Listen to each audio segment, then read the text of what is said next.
et Jensen combinent le jeu des acteurs, le calme de la rivière et la douceur de la lumière du soir pour dénouer le conflit émotionnel du film.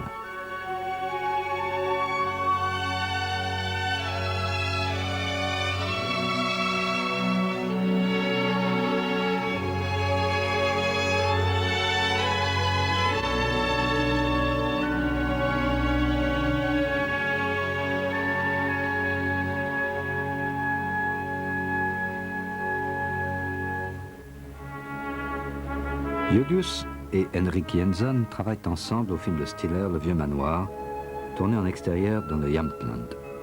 Les machines à vent accentuent la rudesse des conditions de tournage. Un jeune homme du sud de la Suède achète un troupeau de rennes pour échapper à la faillite. Un incident sème la panique parmi les bêtes et le chef de horde doit déployer toute sa force.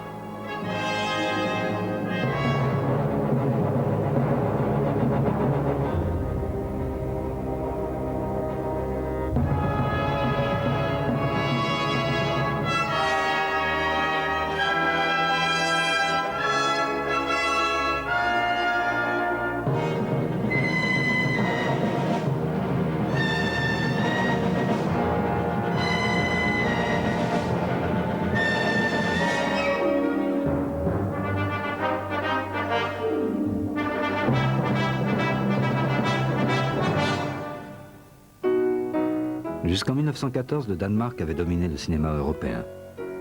Les studios nordisques de Copenhague, célèbres pour leur qualité technique, produisaient des séries de mélodrames qui rencontraient auprès du public suédois le succès que rencontreraient plus tard des films américains.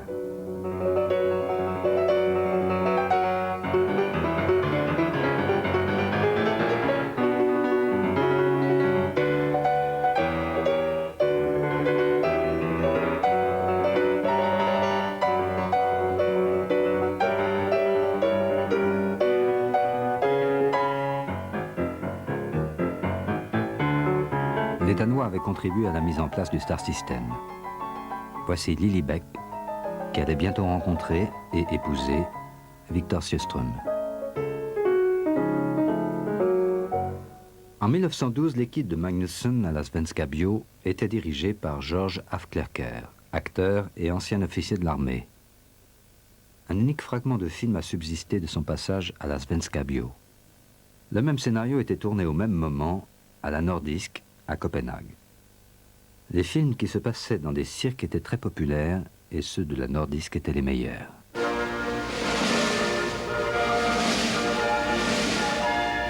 Les deux films sortirent le même jour à Stockholm.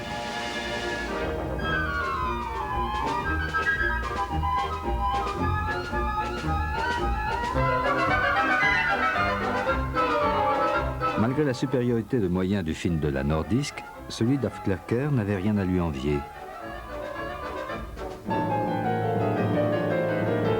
Voici la version danoise.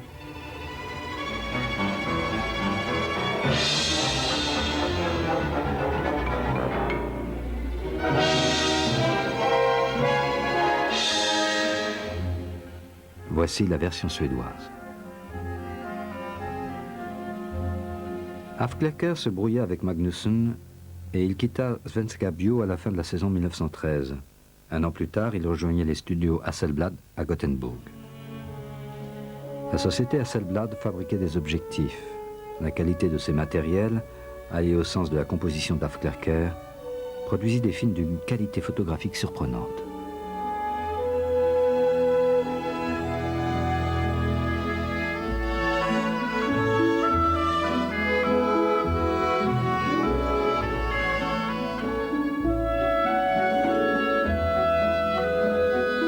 Afklerker réalisa 31 films pour la Hasselblad, essentiellement des drames sociaux dans le style danois.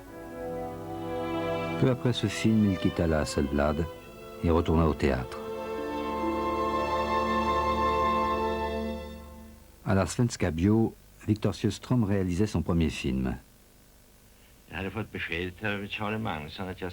Charlie Magnusson m'avait dit d'aller voir Jansson, le photographe, à Lidingö.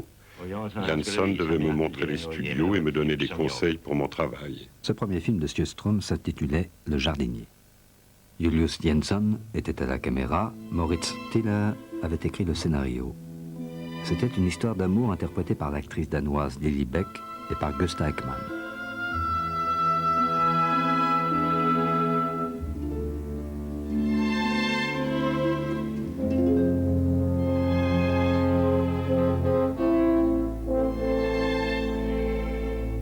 Leur amour sera détruit par la jalousie qui anime le père du jeune homme, interprété par Sjöström lui-même. À la fois acteur et metteur en scène, Sjöström souffrait plus encore des limites du cinéma que de celles du théâtre. La caméra était fixe, bien sûr. Elle ne se déplaçait pas d'un millimètre, ni latéralement, ni de bas en haut. Pour que les comédiens restent bien dans le champ, des espaces avaient été délimités sur le sol, dont on ne pouvait sortir sous peine de ne pas être vu.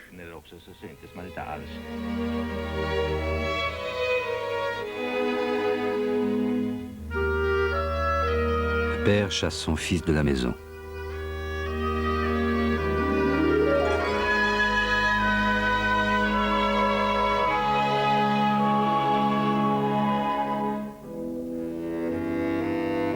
Après le départ du fils, le père a la jeune fille à sa merci.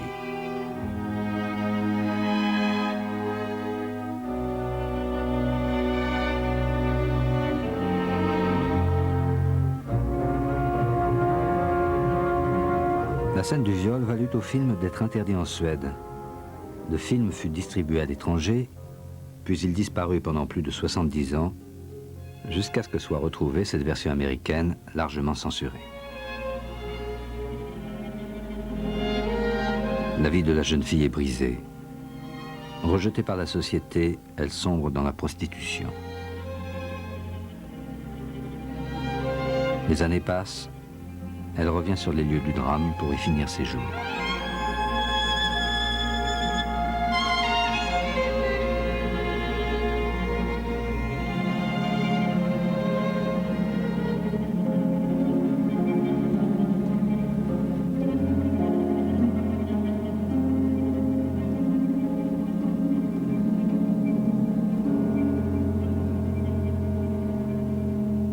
Sjöström souhaitait faire un film plus proche de la vie des gens ordinaires. Il réalisa cette ambition avec un film qui fit écrire à un critique « Le cinéma peut être de l'art ». Ingeborg Holm s'inspire de la véritable histoire d'une femme dont la vie est brisée par la mort de son mari. Ses enfants lui sont enlevés et elle est envoyée à l'hospice. Quand elle peut enfin revoir son petit garçon, il ne la reconnaît pas.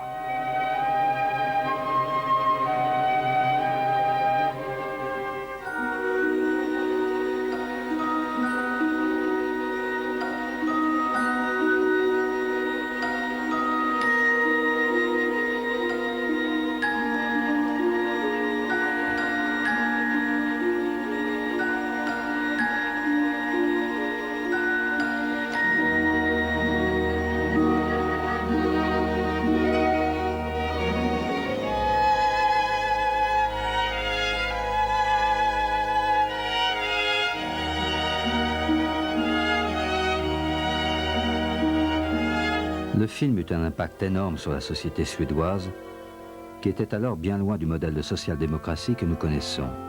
L'émotion fut si grande que la loi sur l'assistance publique fut amendée. C'était la première fois qu'un film provoquait un changement de législation. Plus tard, il influença le jeune Ingmar Bergman. Nous étions très impressionnés par la façon dont Sjöström filmait le corps humain. J'étais réellement fasciné par ces images lentes et claires, qui étaient de véritables tableaux. Sa manière de placer les gens leur donnait beaucoup de grâce et vous faisait suivre l'histoire avec avidité. D'un bout à l'autre du film, l'art dramatique investit le décor et la chorégraphie.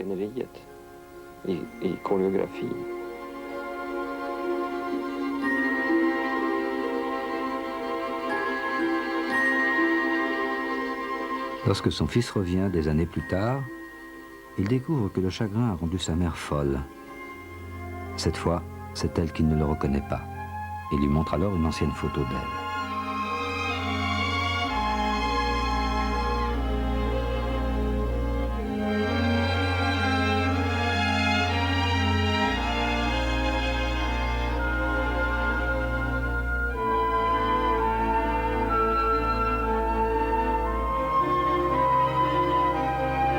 Hilda Bergström était une des plus grandes comédiennes du Théâtre dramatique royal de Stockholm, la plus prestigieuse compagnie de Suède. Dans bien des pays, le cinéma était mal considéré, mais en Suède, les acteurs se partageaient volontiers entre la scène et l'écran. Gösta Ekman travaillait autant au cinéma qu'au théâtre. En dépit de leur relation avec le théâtre, les acteurs du cinéma suédois développèrent très tôt un style tout en naturel et en fraîcheur. Mary Johnson fut la plus célèbre des stars inventées par Af Klecker au studio Hasselblad.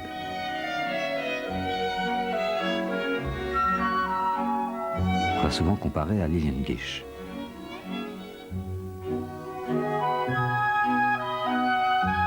Lars Hansen travaillait pour le cinéma tout en étant premier rôle au Théâtre dramatique royal. Il épousa l'actrice Karin Molander, qui apporta sa beauté et son esprit à une série de comédies sophistiquées réalisées par Moritz Stiller. Elle interprète ici la secrétaire qui se révèle la femme idéale du scénariste amoureux, jouée par Sjöström.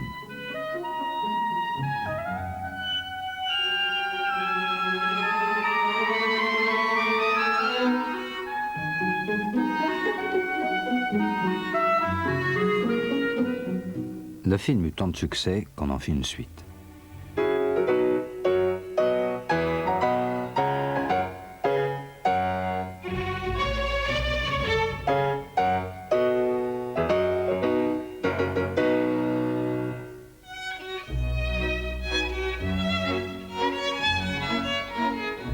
Ces premières années de la Svenska Bio furent passionnantes pour tous. Stiller et Sjöström réalisèrent chacun plus de 30 films entre 1912 et 1916. Il s'agissait généralement de films commerciaux, essentiellement des mélodrames et des comédies. Sjöström préférait le drame, Stiller était attiré par la comédie.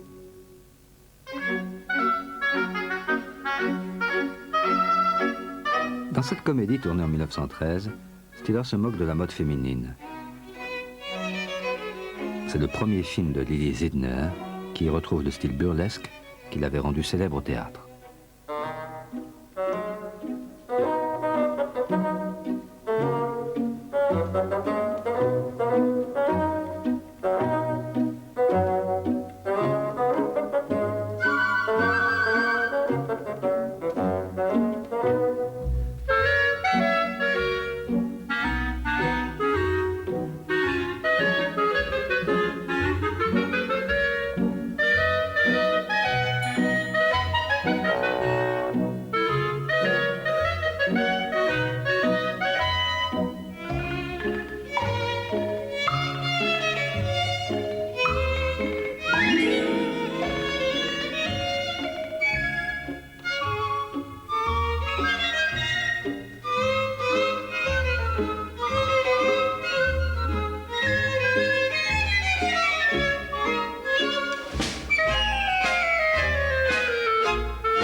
« 1916 fut une année charnière.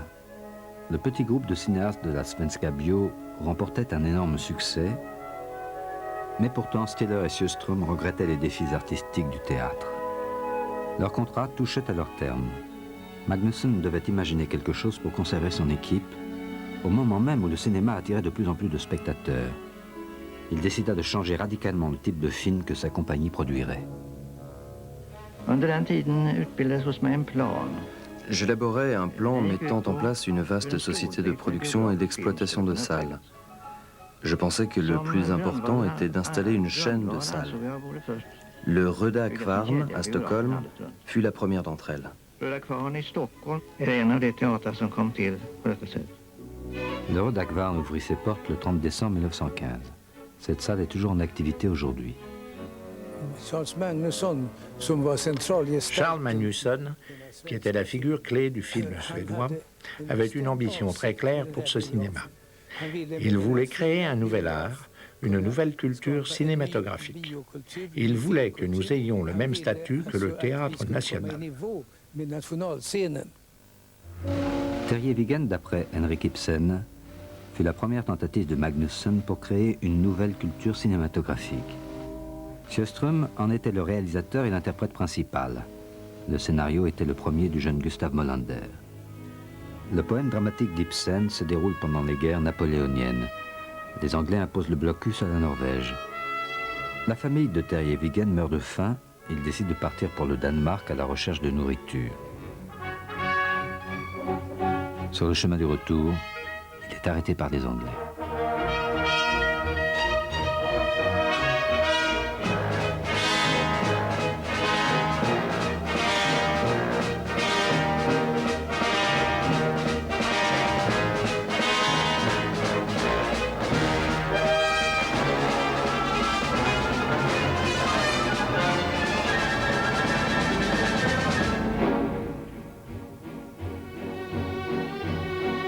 L'officier britannique le condamne à 9 ans de prison. Pendant le tournage du film, les navires de guerre anglais imposaient le blocus à une partie de l'Europe. En Allemagne, où la famine menaçait, le film fut intégré à la campagne de propagande anti-britannique. Sjöström s'intéressait surtout au thème de la rédemption et du pardon. Terje rentre chez lui pour découvrir que sa femme et son enfant sont morts de faim.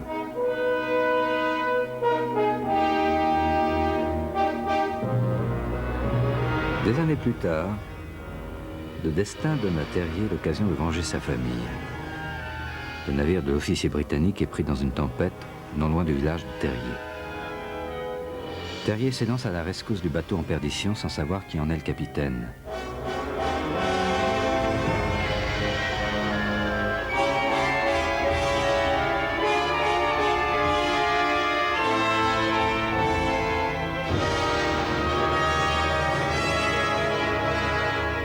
Il reconnaît alors l'officier anglais qui l'avait condamné des années plus tôt. Il est tenté de le tuer et de tuer sa famille.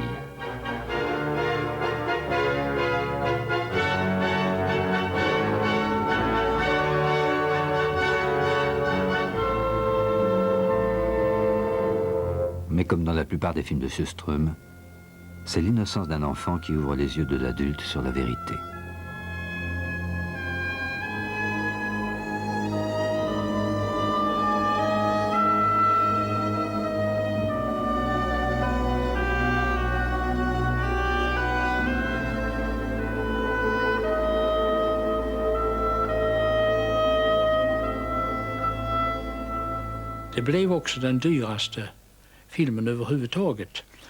Ce fut à l'époque le plus cher des films suédois. Sa vente aux États-Unis fut la bienvenue. La Valoir à lui seul rapporta autant à la Svenska Bio que lui avait coûté la production du film.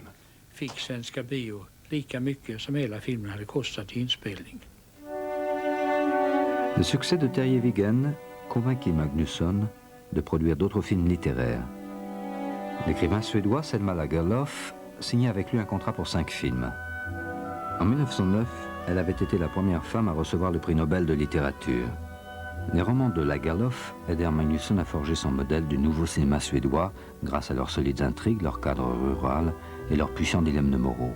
La première de tous les films adaptés de Lagerlöf avait lieu au Rödakvarn, La fille de la tourbière, de Nungen, La voix des ancêtres et La charrette fantôme. C'était le 4e roman de Lagerlöf, adapté par Victor Sjöström.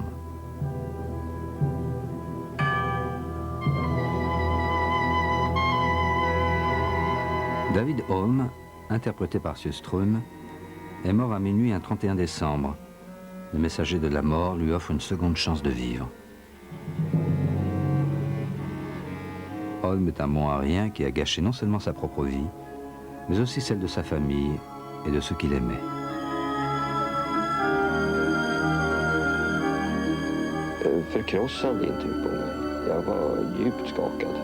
J'ai été très ébranlé par ce film.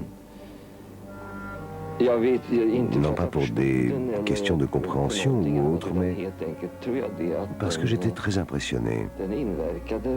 Tout simplement par sa formidable intensité cinématographique.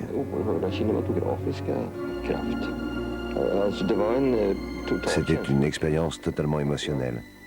Je me rappelle encore très précisément certaines scènes qui m'avaient violemment ému.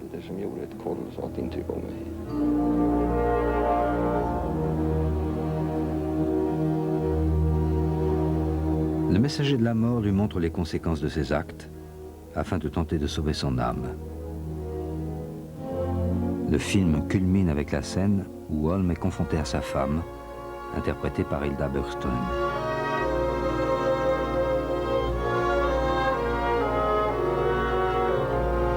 Impuissant, il la regarde se préparer à tuer leurs 3 enfants avant de se suicider.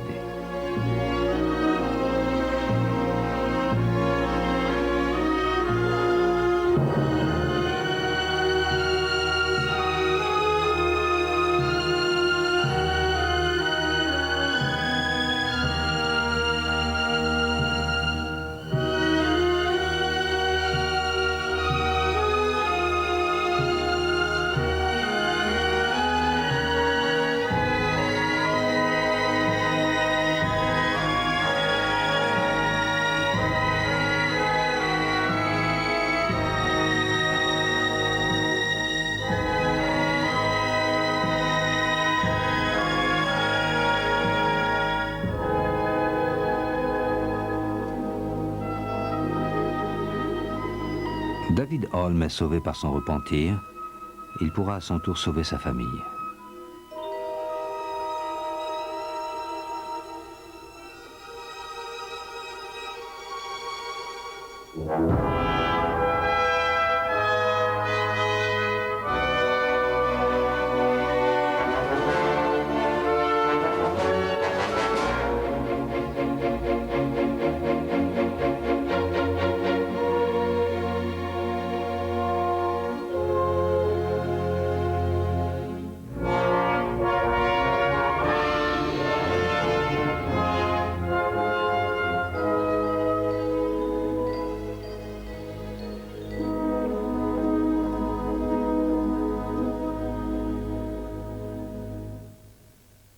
Sjöström était le metteur en scène favori de Selma Lagerlöf.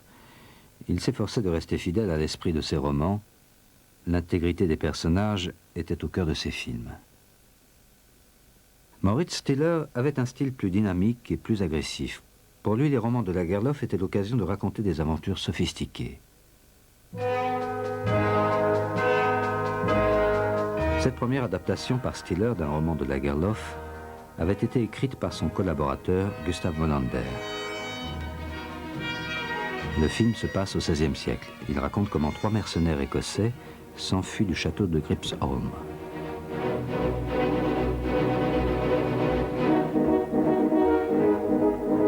Après avoir pillé le manoir de Messire Arne, il s'échappe à travers les glaces en emportant son trésor.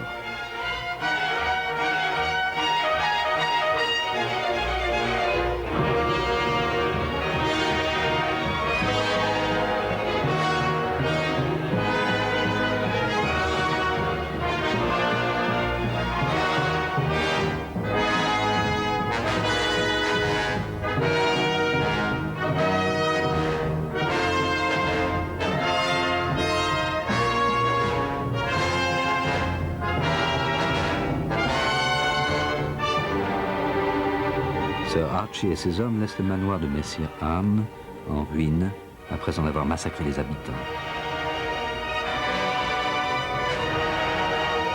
Stiller disait qu'il faisait ses films 2 fois, une fois au tournage et une fois au montage.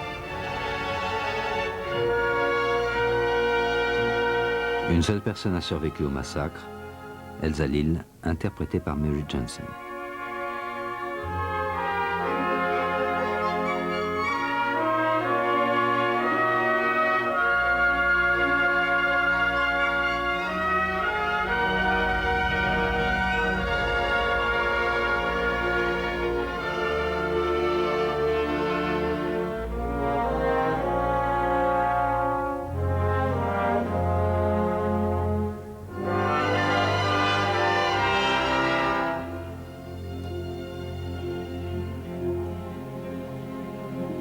Elsa Lill est amoureuse d'un étranger.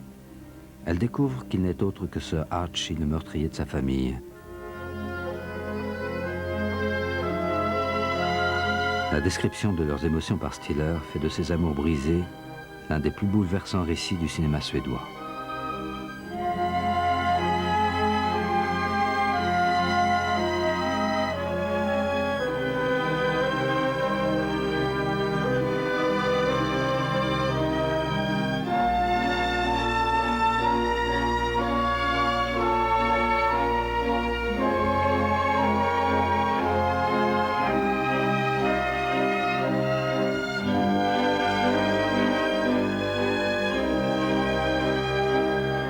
films de Stiller et Sjöström avaient de plus en plus de succès à l'étranger. Le plus grand succès commercial de la Svenska Bio fut le film de Stiller, Le chant de la fleur écarlate. Lars Hansen y joue Olof, un charmant donjon de village. Stiller et Molander adaptent le roman d'un écrivain finlandais en une série d'aventures et de morceaux de bravoure.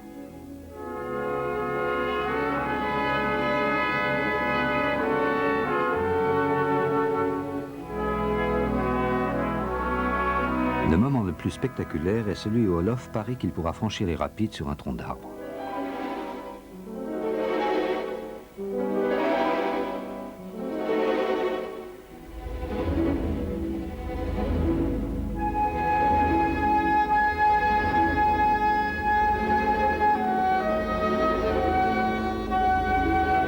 Cette musique, œuvre du compositeur finlandais Amos Järnfeld, fait la première partition originale commandée par la Svenska Bio.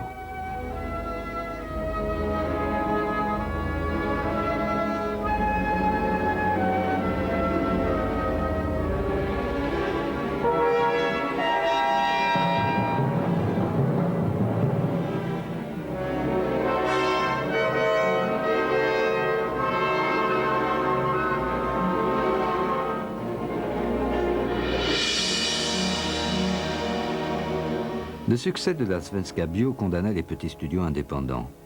Certains d'entre eux fusionnèrent pour former, en 1918, la Scandia Film, qui devait devenir la rivale de Svenska Bio. Après le succès de son premier film, Le Chat botté, le principal metteur en scène de la Scandia, John Brunius, s'attela à l'adaptation d'un roman hongrois très connu. Le film était interprété par Nils Alster, Gösta Ekman et une jeune actrice de revue, Violette Molitor. På Görkoviksarna, det var ju varma kärleksscener där med Gösta Ekman. La famille Djurkovic comprenait des scènes d'amour, comme celle-ci avec Gösta Ekman. Le film étant muet, on pouvait dire ce qu'on voulait. À la différence du théâtre, il n'y avait jamais de répétition, ce qui fait qu'on ne savait jamais très bien où on allait.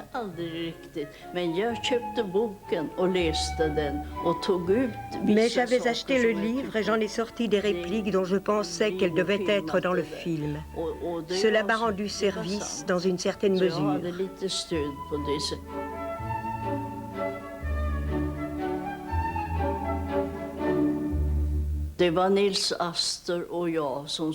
Nils et moi, nous devions nous marier devant un prêtre catholique. Alors John Brunius a dit « Je ne vais pas payer une armée de figurants, je vais inviter toute la noblesse. » Et c'est ce qu'il a fait. Ils sont tous venus, vêtus de leurs plus beaux atours, et ils n'ont pas touché un sou. Allihopa och var väldigt eleganta i långa klänningar. Jag fick inte ett öre.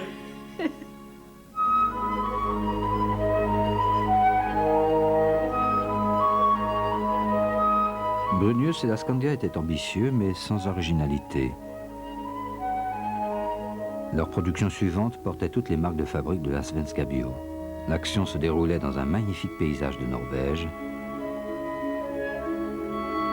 Et dans ce cadre rural, il racontait l'histoire de deux amants issus de familles rivales. Brunius fit même appel à deux stars de la Svenska Bio pour les rôles principaux, Lars Hansen et Karin Molander.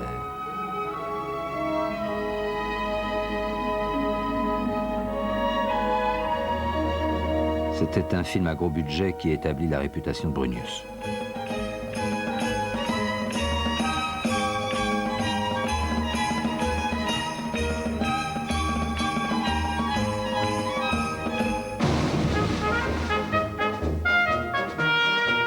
En 1919, Magnusson décida que le meilleur moyen de se débarrasser de son rival était de l'absorber. Svenska Bio et la Scandia Film fusionnèrent pour former la SF, Svensk Filmindustri. De nouveaux studios furent construits à Rasunda, dans les environs de Stockholm. Ils devaient être les plus modernes d'Europe. SF recruta en Norvège, en Finlande et au Danemark et devint le plus grand producteur de films scandinaves.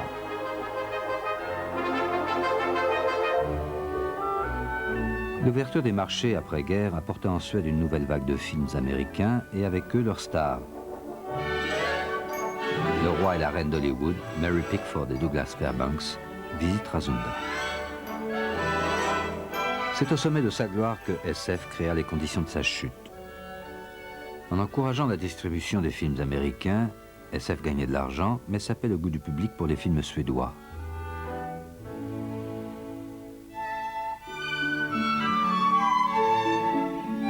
Stiller riposta en réalisant une comédie sophistiquée inspirée d'un des premiers films de Cecil B. DeMille, destinée à plaire au public nouveau de l'après-guerre.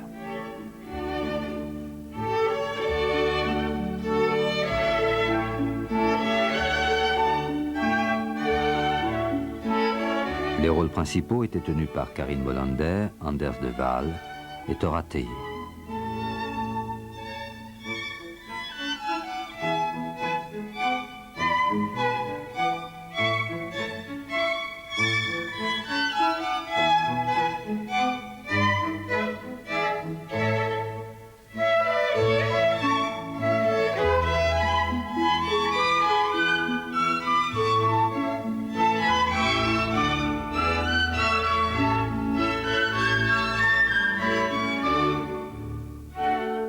Ce fut un succès international. Pour les nouveaux studios, il fallait de nouveaux metteurs en scène. On les chercha à l'étranger, au Danemark.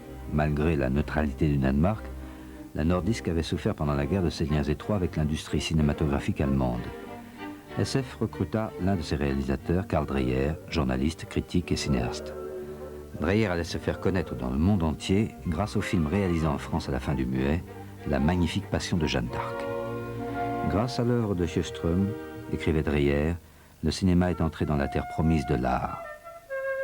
Le premier film réalisé par Dreyer en Suède, La quatrième alliance de Dame Marguerite, laisse apparaître son admiration pour Sjöström.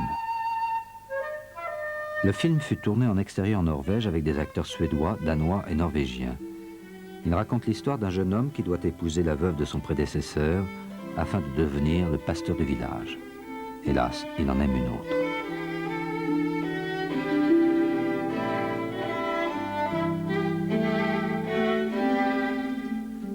La veuve a déjà mis 3 maris en terre.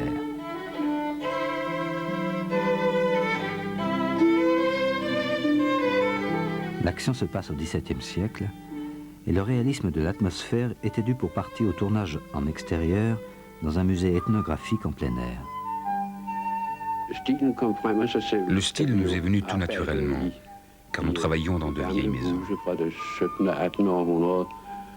Nous avons même montré les plafonds, ce qui était alors tout à fait inhabituel. Il est très rare que l'on fasse un plafond dans un décor de studio. Et quand on regardait par la fenêtre, on pouvait voir le paysage.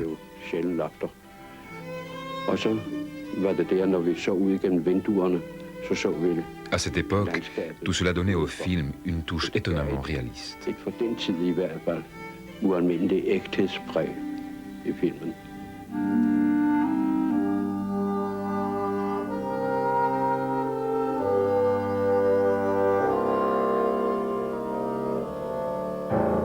Les amoureux complotent contre la veuve. Ils essaient même de la faire mourir de peur.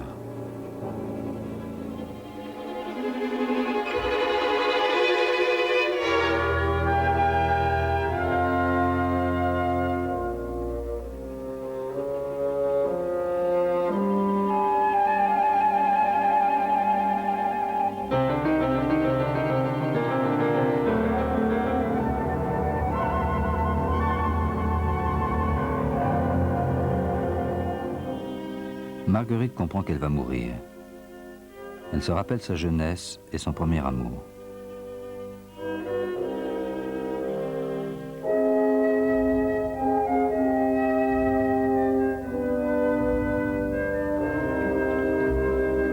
Elle pardonne aux amoureux pleins de remords.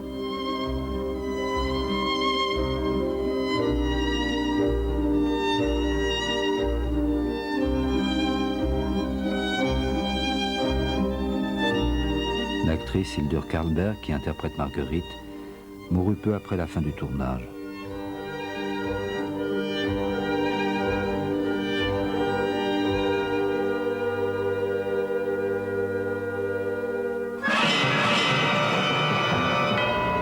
L'autre recrue de SF fut le Danois Benjamin Christensen. SF lui acheta un studio à Copenhague où il travailla 3 ans sur un seul film.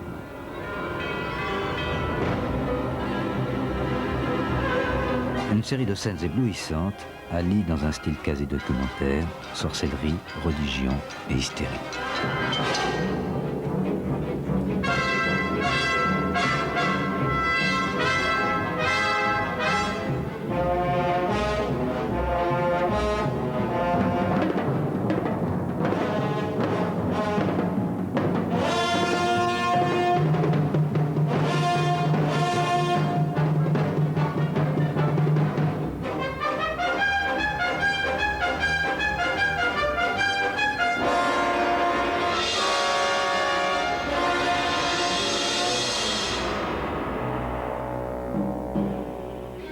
Les cornus et les blasphèmes furent très mal reçus dans de nombreux pays.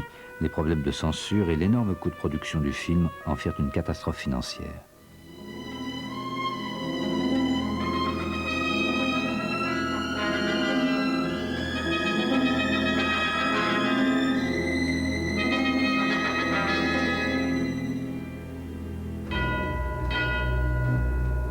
En 1922, l'unique film réalisé par Sjöström est L'épreuve du feu, écrit par son ami et collaborateur Hjalmar Bergman.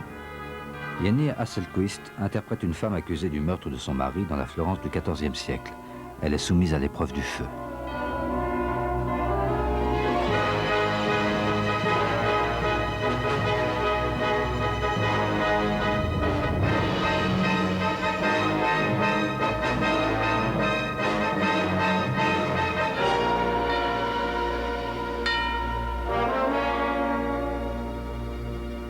Elle a la vision de son mari.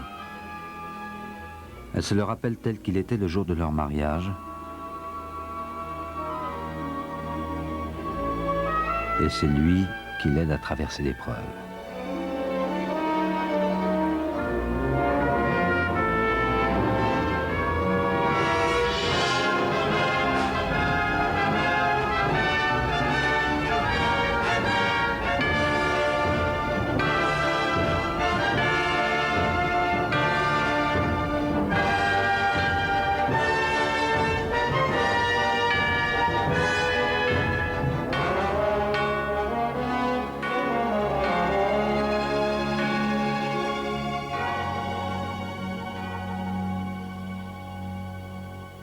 L'épreuve du feu fut très appréciée aux États-Unis.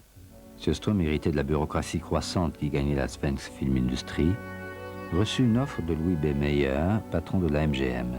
Il partit pour Hollywood avec sa famille en 1923, avec les encouragements de Charles Magnusson. Il devait s'agir d'un séjour temporaire.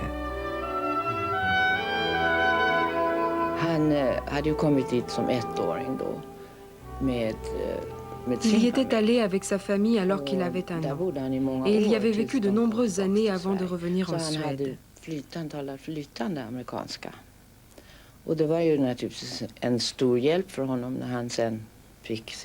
parlait donc couramment l'anglais américain.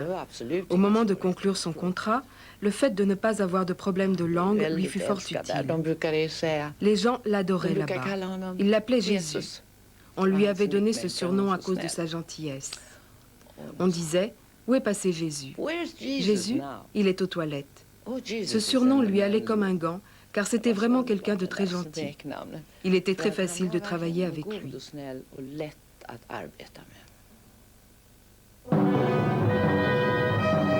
En 1924, Moritz Stiller réalisa le dernier grand film suédois du muet, La légende de Gösta Berling. Adapté d'un roman de Selma Lagerlöf, c'est une grandiose épopée en 2 parties. Stiller adapte un passage mineur du livre, L'incendie du château d'Öcbo, pour en faire un éblouissant morceau de bravoure.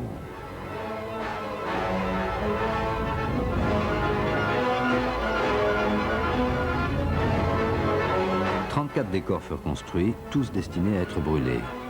Ce fut le film suédois le plus coûteux jamais réalisé. Mais la célébrité du film provient aussi de la première apparition d'une jeune actrice, Greta Garbo. Elle venait d'avoir 18 ans. Garbo avait été vendeuse dans un grand magasin de Stockholm avant de devenir mannequin dans des films publicitaires.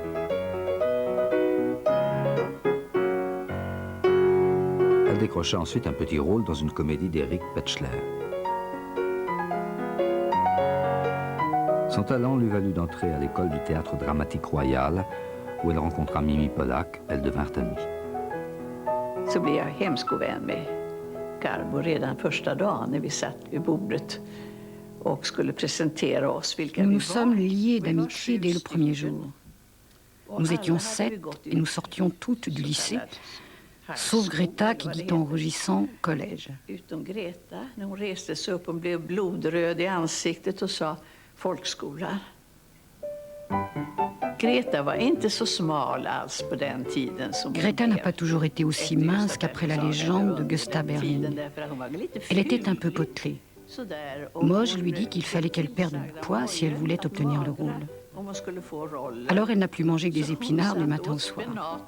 Elle en était malade. Elle a failli devenir folle. Mais elle a perdu je ne sais combien de kilos. Et elle est restée mince même quand elle s'est remise à manger. Gustav Berling, le prêtre défroqué et Elisabeth sont amoureux l'un de l'autre, mais Elisabeth est mariée.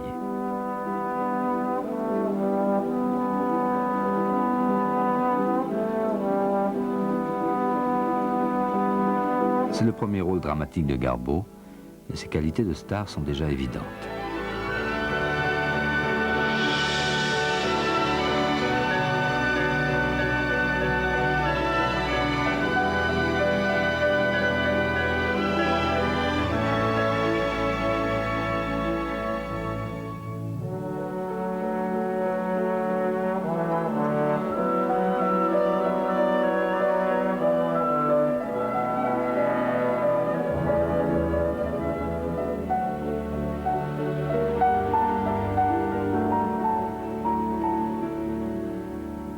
Le film fut un succès.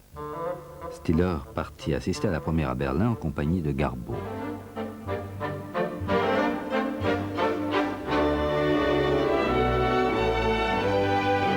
Ni l'un ni l'autre ne feront plus de film en Suède.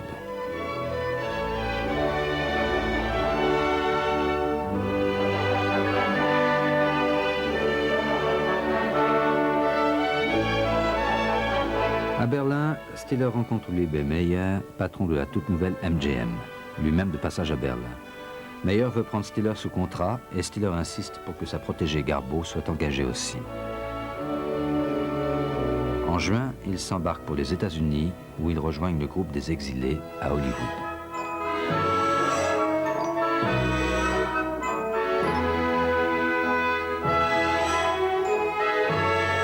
Ils y retrouvent Karin Molander, Victor Sjöström et Lars Hanson.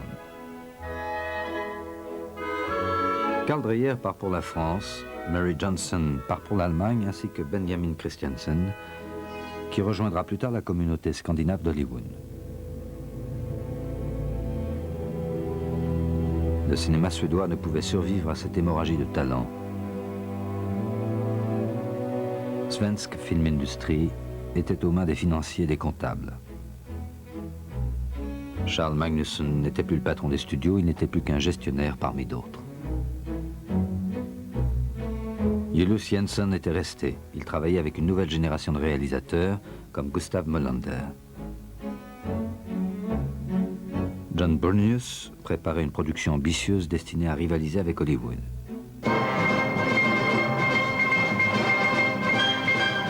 Pour ce drame à grand spectacle, il fit revenir Gösta Ekman d'Allemagne.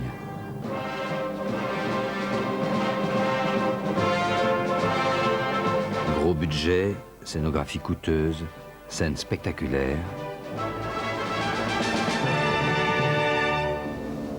et retentissant échec commercial.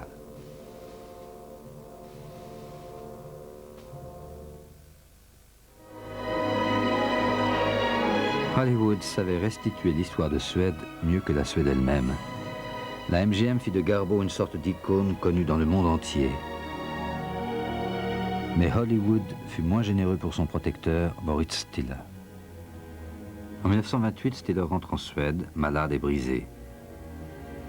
Il avait toujours été une sorte de marginal et Hollywood n'avait pas voulu accueillir son talent d'excentrique. À Stockholm, il fut admis à l'hôpital Sophia Hemmer où Victor Sjöström lui rendait visite. Il se souvient. Stiller voulait me voir. Je restais avec lui plus d'une heure, mais il ne parla que de choses sans importance. Ensuite, l'infirmière entra et me dit que je ne pouvais pas rester plus longtemps. Stiller eut alors un accès de désespoir. Il saisit mon bras et m'empêcha de le quitter. Il dit « Je veux vous parler d'un sujet de film. Ce sera un grand film, c'est une histoire d'êtres humains. Vous êtes le seul à pouvoir le faire. » J'étais si ému que je ne sais pas quoi dire. Oui, Moyer, c'est tout ce que je fus capable de répondre. Je reviendrai vous voir dès demain matin et vous me le raconterez. Je le laissai en larmes dans les bras de l'infirmière. Il n'y eut pas de lendemain matin. Le lendemain, il avait perdu conscience. Il essayait de parler, mais bien que je mette mon oreille tout près de sa bouche, je ne comprenais pas ce qu'il disait. Il me fixa longuement. Il mourut un jour ou deux plus tard.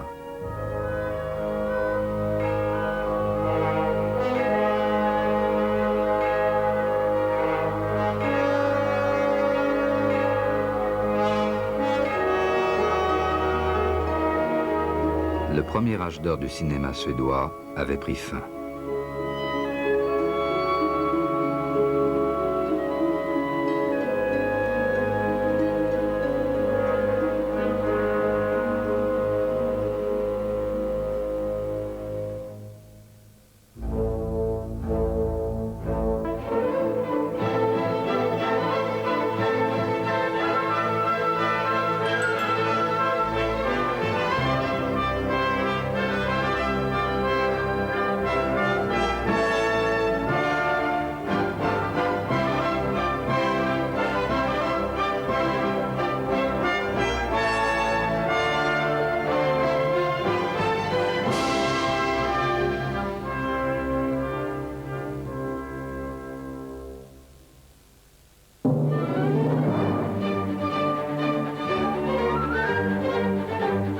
Quand Napoléon commanda sa première bataille à Toulon, tous ses tambours furent tués. La grêle vint alors à sa rescousse et fit tourner la chance au profit des Français.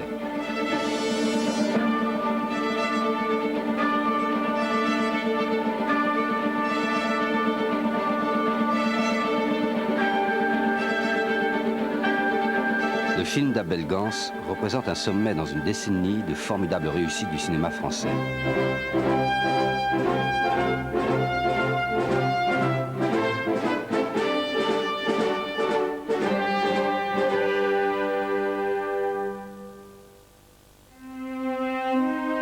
Mais Gance avait fait l'expérience de la guerre. Il savait que toute victoire a son prix.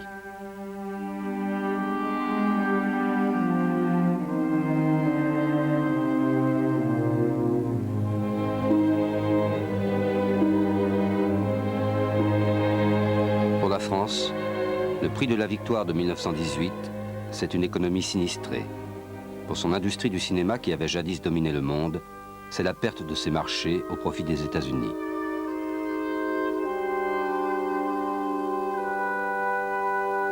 Mais cette guerre devait être la der des der.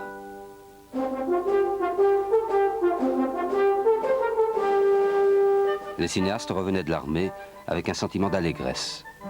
Peu leur importait que les studios fussent vétustes et mal équipés. Ils prenaient leurs caméras et descendaient dans la rue, comme pour ce film, improvisé avec des enfants de Montmartre. Depuis l'époque des Frères Lumière, les Français savaient saisir la vie et restituer une atmosphère en recourant aux décors naturels.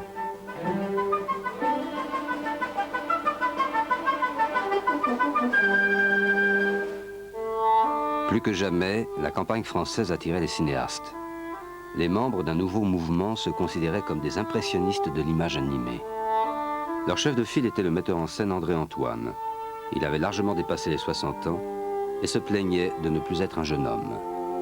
Il pensait que le cinéma devait être une force libératrice qui affranchirait les artistes des contraintes de la scène et des studios et qui communiquerait au public l'image et les sensations de la vie réelle.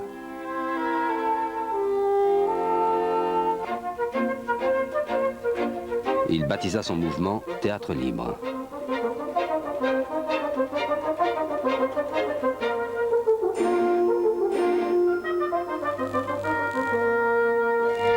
La Terre, d'après le roman de Zola, fut tournée dans une ferme aux environs de Chartres.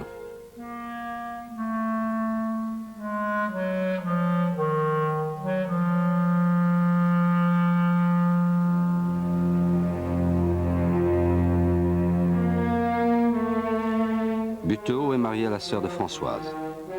Il pense qu'il a des droits sur sa belle-sœur.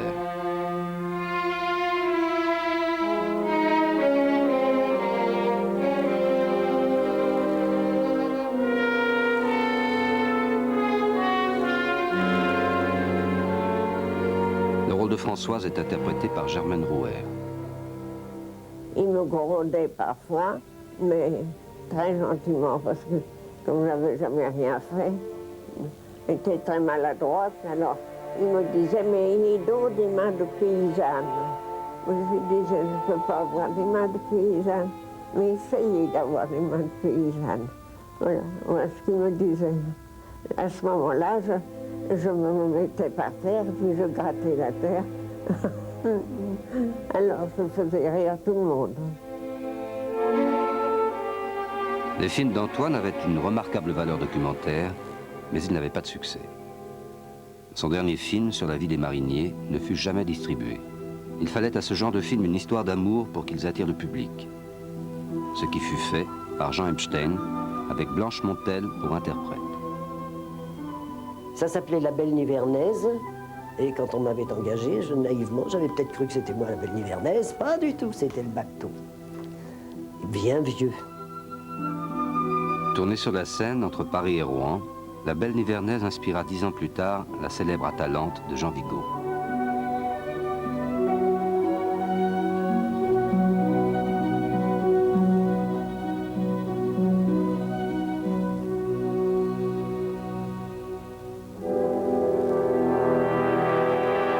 Henri Pouctal choisit les aciéries du Creusot comme toile de fond pour son adaptation du roman de Zola, Travail. Ce film fleuve durait 8 heures. Un ouvrier qui a consacré toute sa vie à l'usine est mis à la retraite. Il n'est plus capable d'affronter l'existence.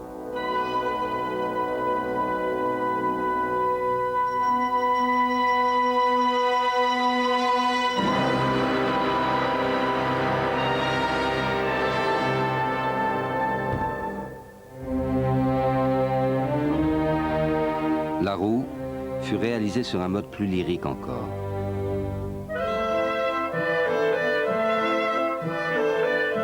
Abel Gance décida de tourner le film presque entièrement en extérieur.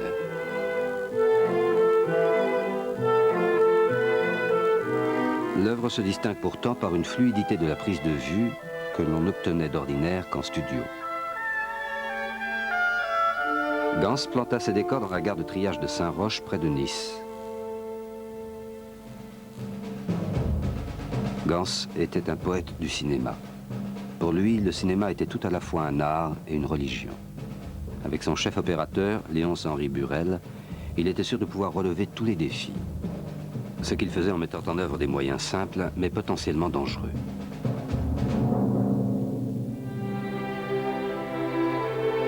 Gance était l'homme de toutes les surprises. Alors qu'on lui offrait l'élite des comédiennes françaises, il choisit une actrice anglaise pour le rôle principal.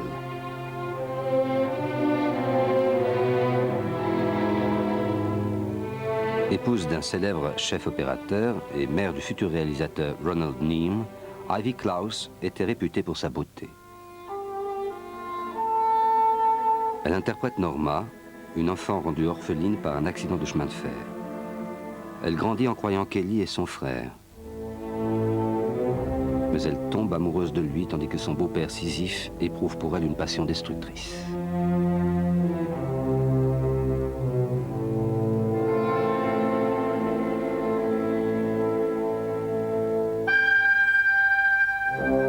Norma part épouser un étranger. Sisyphe est pris d'une folie suicidaire et assassine. Il décide de faire dérailler sa machine. Il détruira ainsi tout ce qu'il aime au monde.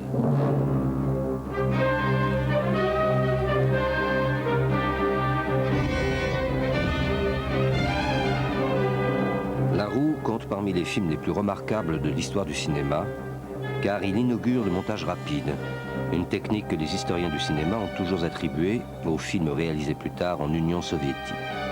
Abel Gance l'utilise ici pour la première fois. Cela lui fut inspiré par la musique. Pour lui, le cinéma était la musique de la lumière.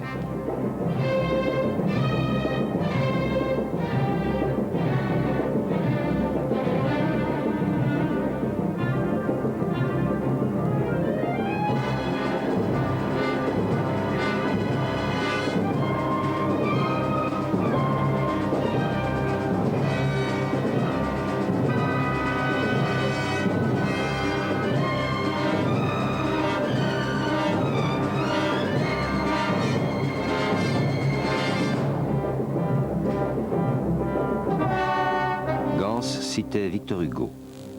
La création est une grande roue qui ne peut tourner sans écraser quelqu'un.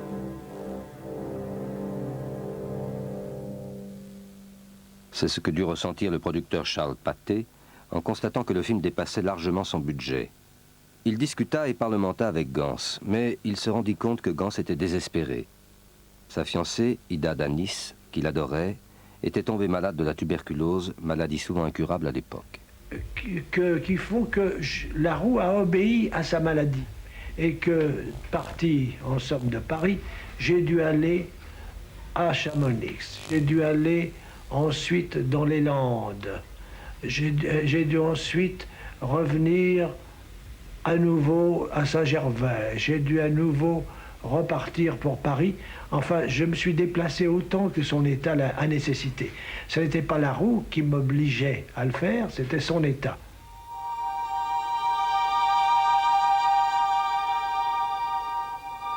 Dans le film, un accident ayant rendu Sisyphe presque aveugle, il en est réduit à conduire le funiculaire du Mont Blanc. Le comédien Séverin Mars, qui interprétait le rôle de Sisyphe, était lui aussi frappé par une maladie incurable. Abel Gans, qui voyait sa maîtresse s'affaiblir de jour en jour, vivait ces circonstances dans l'angoisse. Elle a commencé à être malade le jour où j'ai commencé l'écriture, et elle est morte le jour où j'ai terminé. Trop accablé pour finir le film, Gans saisit l'occasion d'un voyage à New York pour, comme il disait, s'évader de lui-même. Il assista à une projection spéciale de son épopée pacifiste J'accuse. Son film n'aurait jamais été vu aux États-Unis si Gans n'avait rencontré Griffith, qui en assura la distribution par la United Artists. Gans rentra en France débordant d'idées et transforma le film qu'il voulait initialement diffuser par épisode. La roue lui avait demandé 3 ans de travail et était 3 fois plus long que prévu. Le film sortit au Gaumont Palace en décembre 1922. Le succès public dépassa toutes les espérances de Gans. Jamais on n'avait vu une pareille projection en Europe. Les gens s'impatientaient, les taxis, les voitures klaxonnaient, c'était vraiment noir de monde. Et comme les portes ne s'ouvraient pas, la foule a poussé les portes. Avec le final du film, il y a eu un tel enthousiasme dans la salle, et Gans est arrivé au milieu de la piste. Il a passé le mégaphone à un régisseur qui a dit « Monsieur Gans est très ému, ne peut pas vous parler.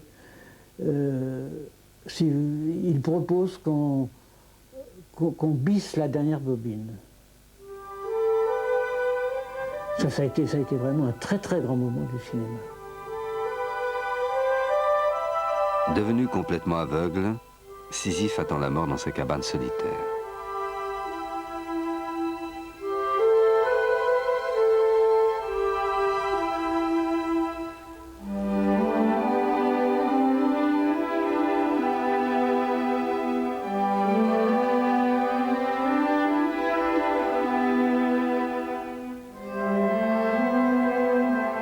Il y a les films d'avant la roue et ceux d'après, disait Jean Cocteau, tout comme il y a la peinture d'avant et d'après Picasso.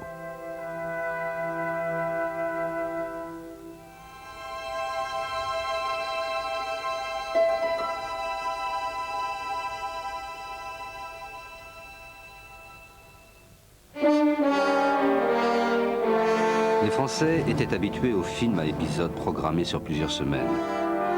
Les commanditaires des Misérables voulaient cependant réduire l'histoire à un seul film, mais le réalisateur s'en tint à sa version en plusieurs épisodes.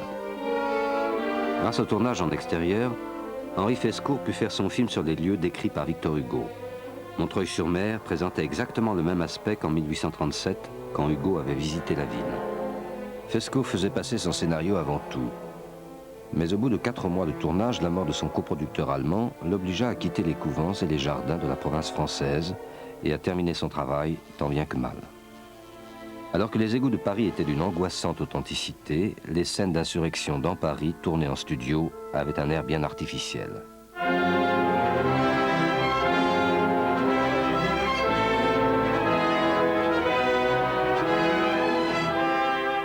Le film eut pourtant tant de succès qu'on lui concéda même une représentation aux États-Unis, après l'avoir réduit de 32 à 8 bobines.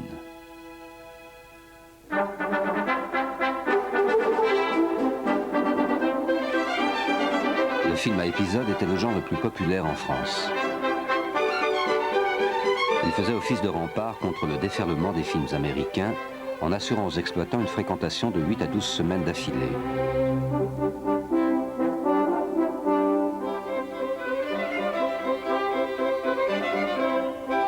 Celui-ci remporta un succès si phénoménal qu'il lança la vogue des films historiques.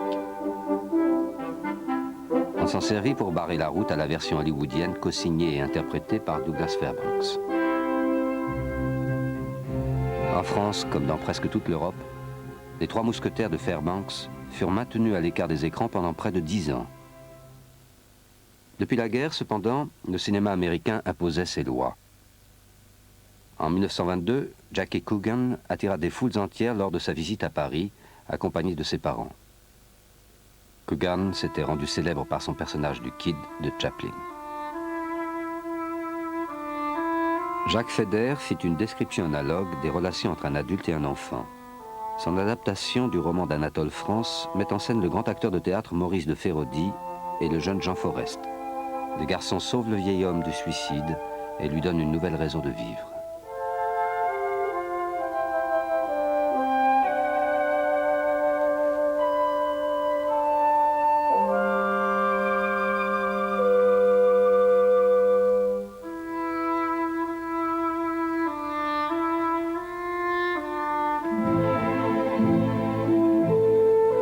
Marchand des 4 saisons à Paris. Les scènes tournées au Hall captivèrent particulièrement les Américains. Griffith déclara « Voici un film qui pour moi symbolise très exactement Paris ».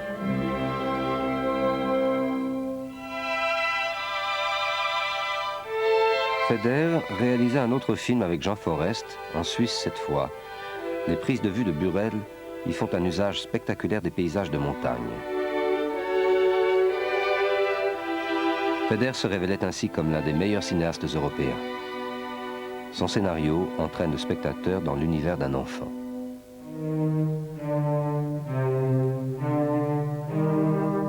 Un petit garçon, Jean, vient de perdre sa mère.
Incapable d'accepter cette mort, le petit garçon fait comme si sa mère était toujours auprès de lui.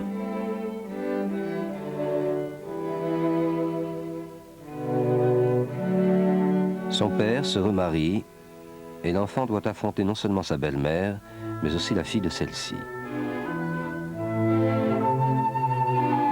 Le garçon et sa petite sœur considèrent la nouvelle venue avec hostilité.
Un soir, Jean s'aperçoit que sa belle-mère porte une broche ayant appartenu à sa mère.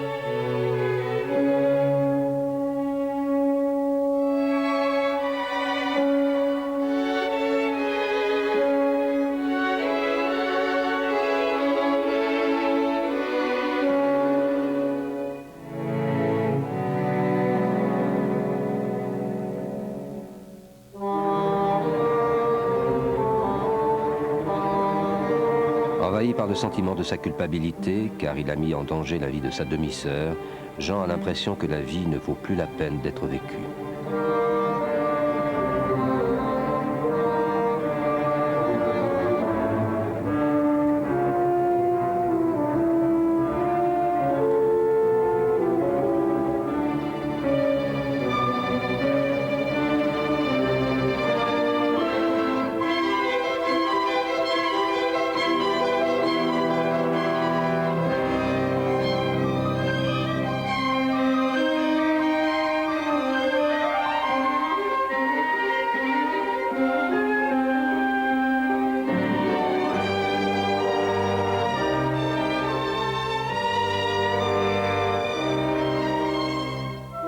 La scène du sauvetage, qui rappelle beaucoup Griffith, va enfin rapprocher Jean de sa belle-mère.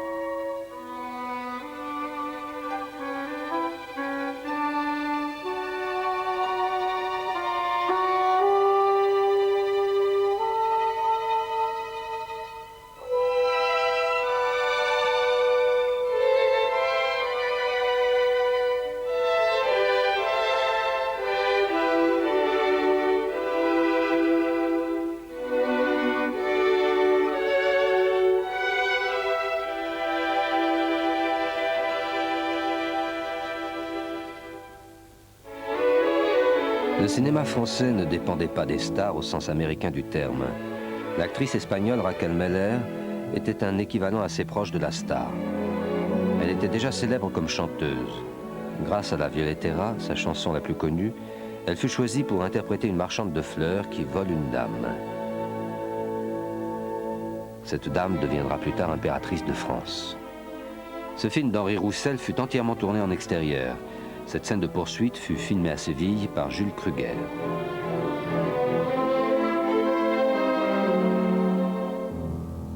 Le frère de Violetta, un anarchiste, s'apprête à faire sauter le carrosse de l'impératrice. Violetta découvre le complot et décide de se sacrifier en se faisant passer pour l'impératrice dont elle est devenue l'amie intime.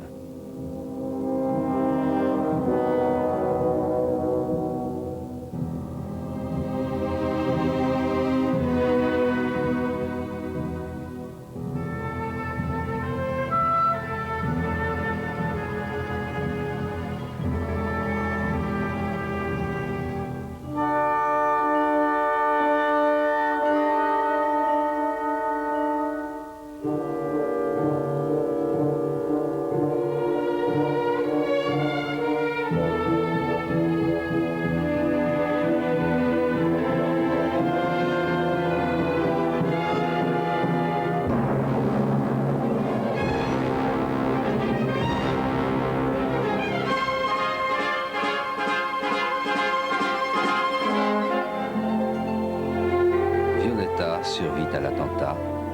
Le carrosse était rempli des fleurs préférées de l'impératrice, les violettes impériales. Une fois remise des suites de la guerre, l'industrie cinématographique française entra en compétition avec l'Allemagne pour la place de leader européen. Le nombre de films français augmentait chaque année. Les coproductions avec d'autres pays européens permettaient d'espérer défier la domination américaine. Les studios français avaient suscité l'enthousiasme des cinéastes dès leur début. Leur travail était désormais d'une telle qualité que les metteurs en scène de cinéma affluèrent de toute l'Europe.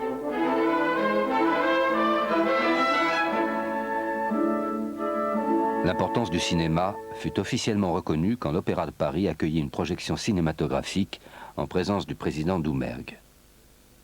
Il s'agissait du Miracle des loups, un film à grand spectacle situé dans la France du XVe siècle.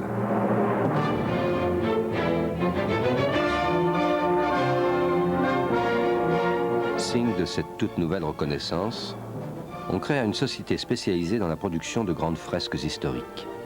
Le Miracle des loups fut tourné sous les remparts de Carcassonne.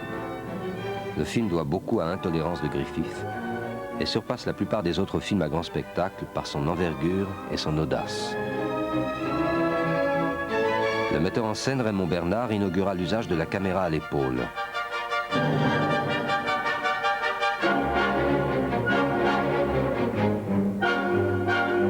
Ce fut le film historique le plus cher jamais réalisé en France, mais en Amérique, il fut très mal accueilli. Photoplay Magazine écrivit « Il aurait fallu en couper plus de la moitié ». Parmi les acteurs, Marie Glory, alors connue sous le nom d'Arlette Jenny. Et ça faisait pas Hollywood. Il n'y avait pas tant d'argent, mais il y avait peut-être plus d'élan, moins de technique et peut-être plus de beauté naturelle.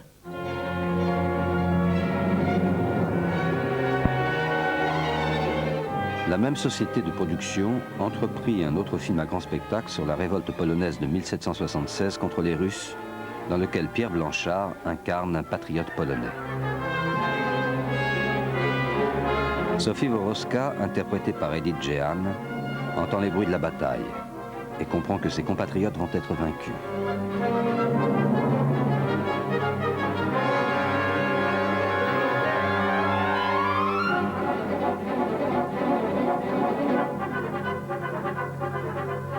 Dans une séquence étonnante, elle surmonte son désespoir en imaginant les rebelles polonais remportant une éclatante victoire.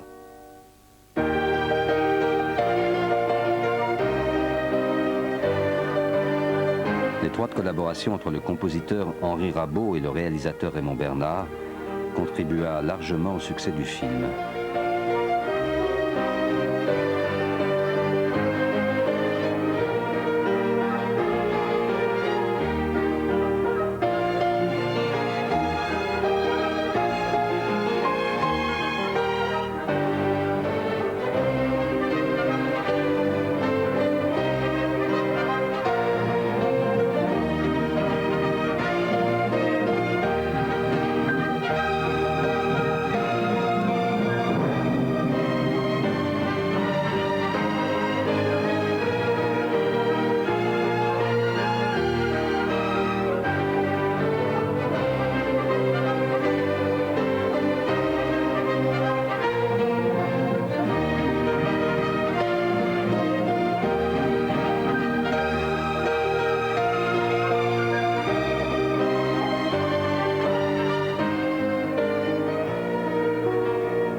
Il est une invasion russe qui, elle, fut bien accueillie par les Français. Des affinités culturelles anciennes rapprochaient les deux pays. Cette équipe de tournage sur les toits de Paris est composée d'immigrés russes blancs. Des réalisateurs comme Alexandre Volkov et Victor Tourjansky, des producteurs comme Alexandre Kaminka et des acteurs comme Ivan Mozjoukine avaient été chassés de Russie par la guerre civile. La plupart d'entre eux s'établirent à Paris.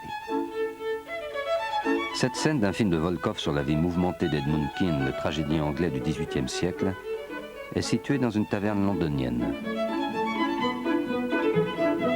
Ivan Mozjoukine interprète le rôle de Kean.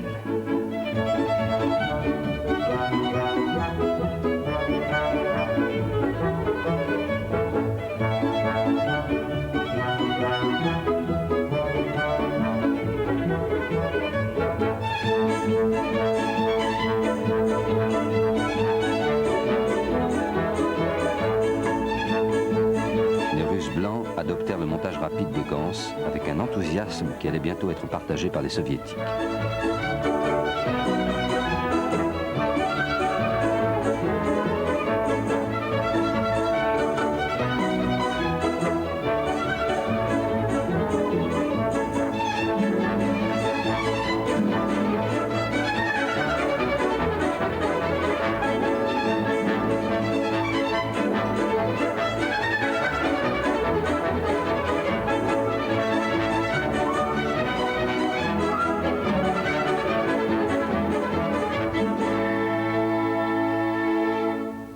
Russes qui travaillaient sur le film fêtèrent le Noël orthodoxe au studio de Billancourt. Ils avaient tous été engagés pour un nouveau film sur Napoléon. Volkov accepta d'être l'assistant du réalisateur, Abel Gans, et contribua à la mise en scène kaléidoscopique de la bataille de boules de neige que mène le jeune Bonaparte à l'école des cadets. Face au défi que représentait Keane, Abel Gans décida de mener jusqu'au bout sa conception du montage rapide.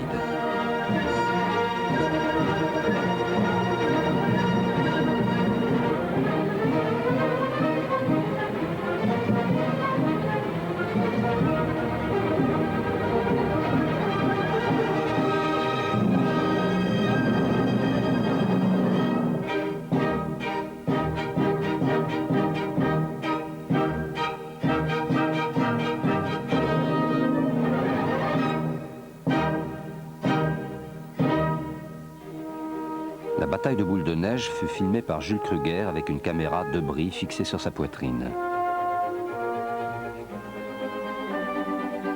Gans voulait que le public participe à l'action et qu'il ressente physiquement les coups.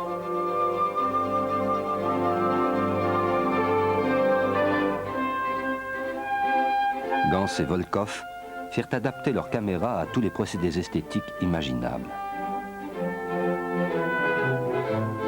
Ainsi, cette sorte de guillotine montée sur traîneau qui permettait à la caméra de plonger en piqué.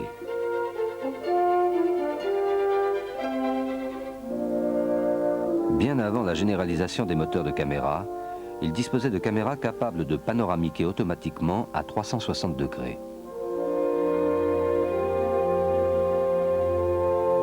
Tout ce matériel avait été conçu et réalisé par l'ingénieur Simon Feldman, un autre émigré russe.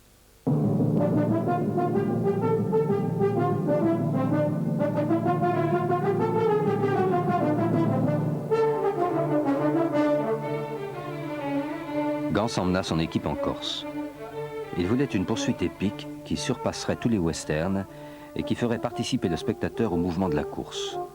Volkov et lui décidèrent d'attacher la caméra sur le dos d'un cheval et demandèrent à Feldman de mettre le système au point. Feldman fut le héros méconnu du Napoléon de Gans. Une fois de plus, il devait réaliser les rêves les plus fous du metteur en scène. Il avait 103 ans lorsque fut réalisée cette interview. On se prépare. De cavalerie en marche. Il ne pouvait utiliser ni mouvement d'horlogerie, ni moteur électrique. Il construisit donc un appareil employant un moteur à vapeur qu'il modifia pour le faire fonctionner à l'air comprimé. Air comprimé. Il fait tourner la caméra. Et là, le petit appareil moteur, il fait tourner la caméra.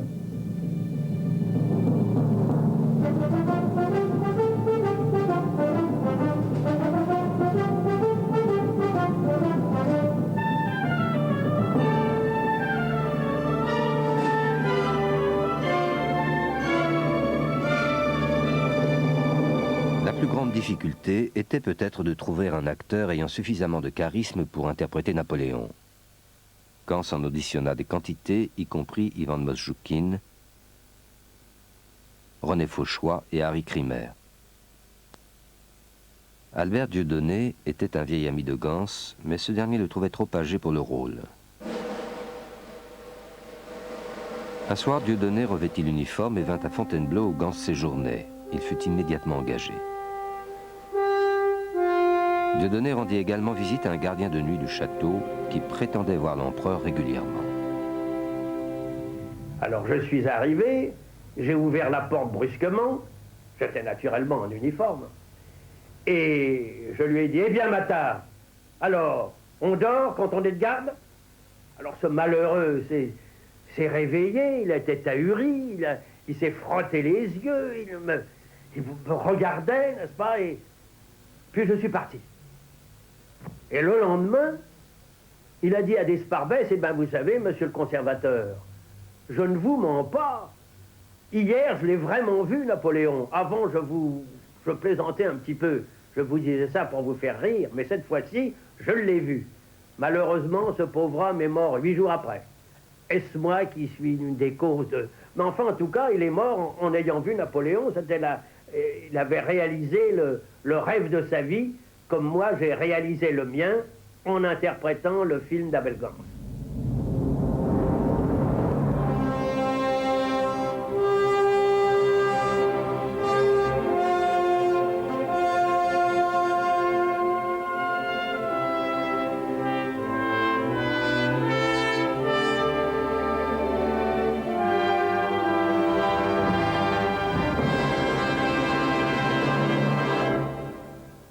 Les studios de Billancourt, construits avec les bénéfices des Trois Mousquetaires, furent mis en vente.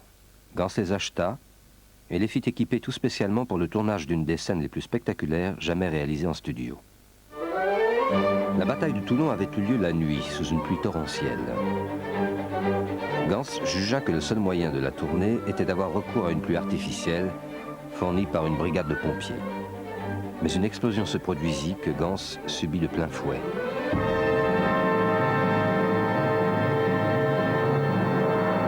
Lorsqu'il fut suffisamment remis pour reprendre le tournage, sa main gauche était toujours bandée. Et il avait les mains bandées, il se servait d'un porte-voix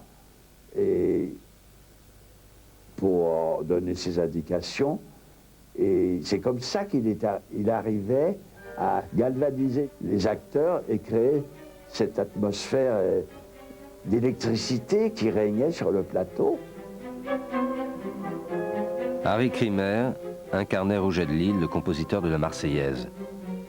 Pour Dieudonné, ça devait aussi l'aider magnifiquement. Quant à moi, c'est ça qui m'avait donné cette profonde concentration dans mon regard.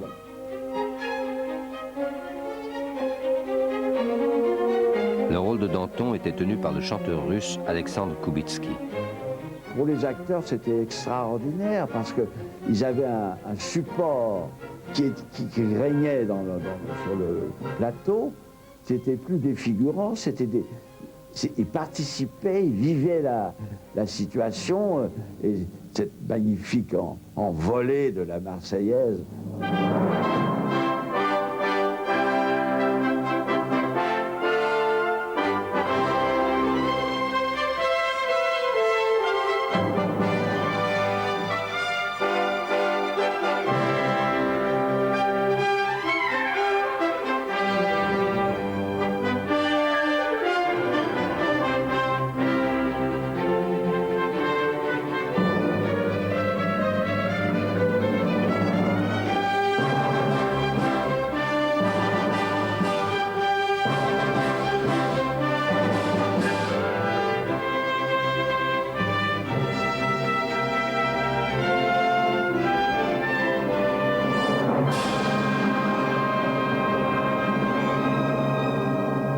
La tempête eut lieu littéralement dans un verre d'eau. Dans ce réservoir bouillonnaient les milliers de litres d'eau déversés par de gigantesques barriques.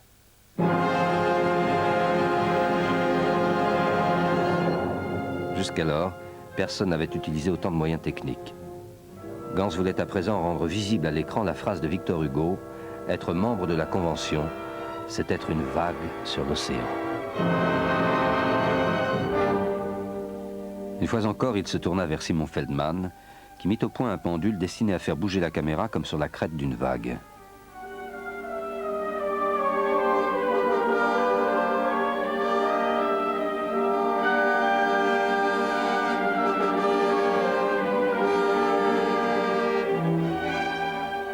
Pour Gans, cependant, ce n'était pas encore assez. Je sentais dans certaines scènes que je manquais d'espace et que je n'avais pas, que l'image était trop petite pour moi. Même une grande image était trop petite. Et c'est un jour que j'écrivais dans le Midi des scènes de la Convention qu'il m'est venu l'idée d'étendre l'écran. Et comme je ne savais pas comment l'étendre, je me suis dit, mais si je mets un appareil qui prend ce champ-là, un appareil qui prend ce champ devant moi, et un troisième qui prend ce champ-là, j'aurai un énorme panorama.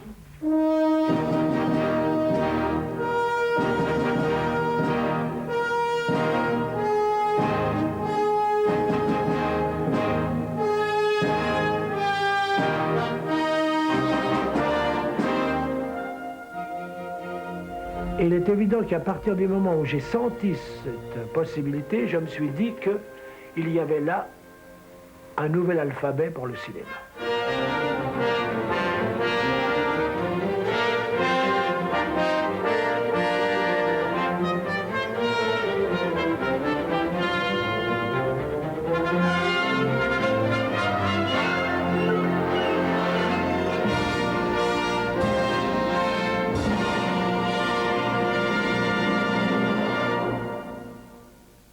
Ce système de 3 caméras montées l'une sur l'autre était trop lourd. La solution allait venir d'une technique qui réalisait un effet d'écran large avec un seul objectif. C'est après avoir vu Napoléon qu'Henri Chrétien eut l'idée d'un objectif de ce genre. Il fit breveter son invention sous le nom d'hypergonard, et le premier film à l'utiliser fut Construire un feu, d'après un roman de Jack London. Ces quelques images sont tout ce qui reste du film, qui était mise en scène par Claude Autant-Lara. Qui a été interdit. Les exploitants français ont reçu l'ordre d'interdire dans la salle le procédé nouveau de l'hypergonard du professeur Chrétien. Donc vous voyez, ça venait de très loin. On a menacé même l'exploitant qui était là de lui retirer sa licence, la possibilité d'appartenir au syndicat des exploitants, s'il ne retirait pas immédiatement le film. L'industrie cinématographique n'était pas prête pour ce nouveau système. L'objectif de Chrétien sombra dans l'oubli jusqu'en 1953, date à laquelle les Américains le redécouvrirent pour en faire le cinémascope. Dans les années 20, l'écran normal était déjà bien alimenté en images spectaculaires. Le système Patécolor avait atteint son meilleur niveau.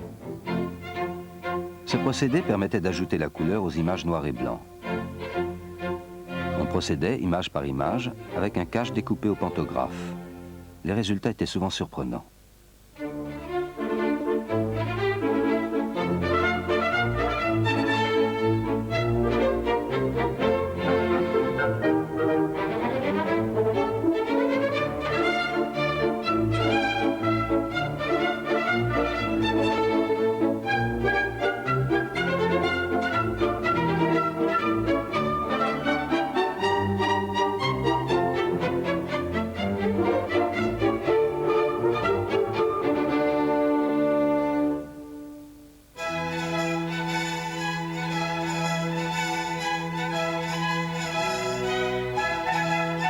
Casanova, avec Ivan Mosjoukine dans le rôle principal, fut réalisé en collaboration avec la UFA allemande.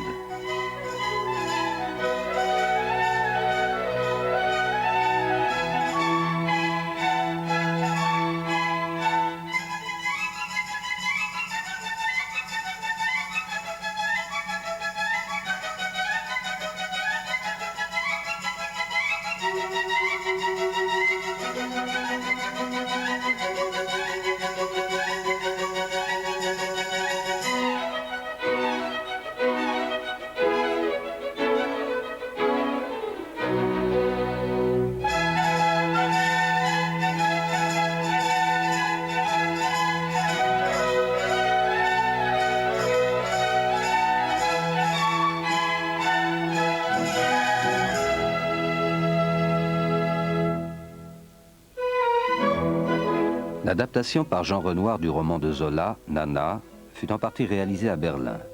Au milieu des années 20, les coproductions franco-allemandes devenaient de plus en plus fréquentes.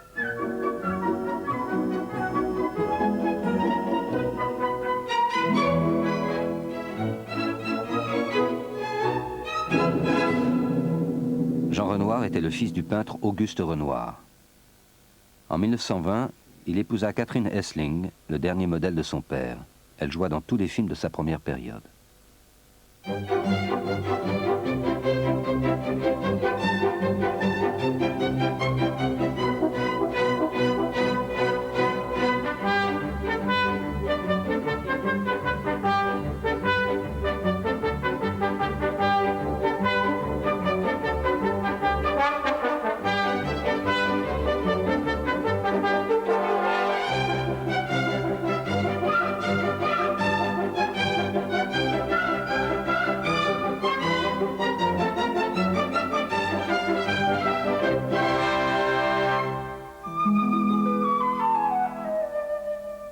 Comme Renoir, René Clair faisait partie des nouveaux talents du cinéma.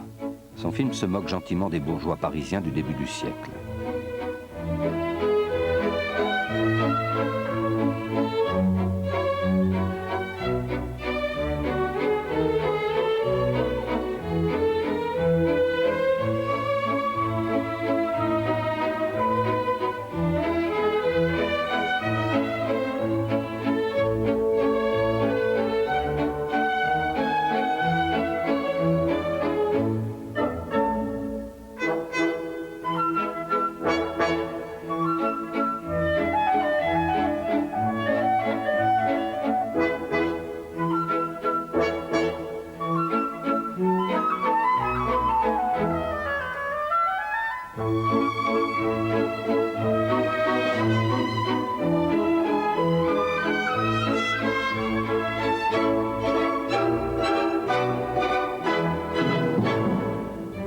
L'histoire tourne autour d'un mariage et d'un chapeau. Le propriétaire menace de saccager l'appartement du jeune marié si le chapeau n'est pas remplacé. Le jeune homme craint le pire.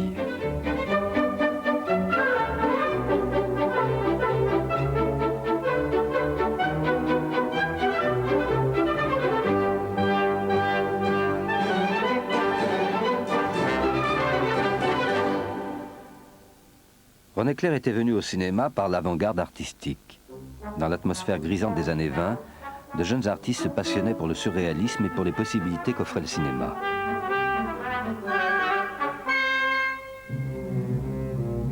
La coquille et le clergyman, de Germaine Dulac, une des rares femmes metteurs en scène françaises, fit sensation lors de sa première projection.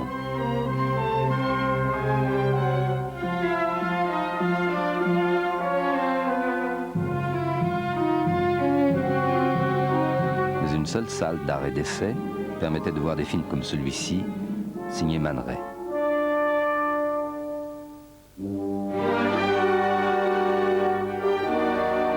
Marcel L'Herbier, lui, amenait l'avant-garde au public ordinaire. L'Herbier était l'aristocrate de l'avant-garde.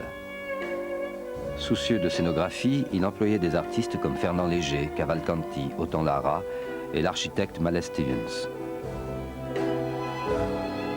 Il fut perçu comme un réalisateur froidement intellectuel, mais ses expérimentations eurent une grande influence, même si elles ne furent pas toujours du goût du public. Il avait l'œil, il réglait beaucoup ses lumières lui-même. Oui, je crois vraiment que c'était, avant tout, avant de faire jouer ses acteurs, je crois que c'était un merveilleux photographe. Merveilleux. Le cas L'Herbier sur un plateau, c'était très curieux, parce que c'était le gentleman tiré à 4 épingles, traversant les plâtras sans avoir la moindre chose sur lui. On ne comprenait pas pourquoi.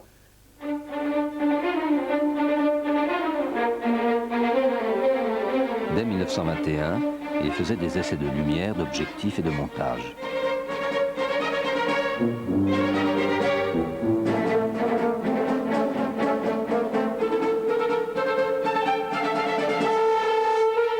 Ses expériences connaissaient des fortunes diverses. Dans cette scène, le décorateur de L'Herbier, Claude Autant Lara, tient un petit rôle. Le film étant terminé, on a projeté le film en séance dans une petite salle de projection, rue de la Villette, à M. Léon Gaumont. Moi j'étais dans le coin comme ça. Puis alors, Marcel L'Herbier était avec M. Léon Gaumont, madame et toute la famille et tout ça. Et puis alors les images sont arrivées, à un moment, les images sont arrivées avec les déformations qu'avait imaginé Marcel L'Herbier. On a entendu la voix de M. Gaumont qui disait « Le point !» Il y a eu un silence respectueux, personne n'osait rien dire. Puis comme ça continuait, qu'il y en avait d'autres images qui étaient aussi comme ça, « Le point ! Le point, opérateur !» On a arrêté la projection. M. Gaumont s'est levé en disant « Qu'est-ce qu'il y a qui ne va pas ?» Et alors L'Herbier était obligé de s'approcher de M. Gaumont, lui dire « Écoutez, vous savez, c'est une vision personnelle, M. Gaumont. Le Danois Karl Dreyer mettait en scène au studio de Billancourt sa vision personnelle des ravages du pouvoir.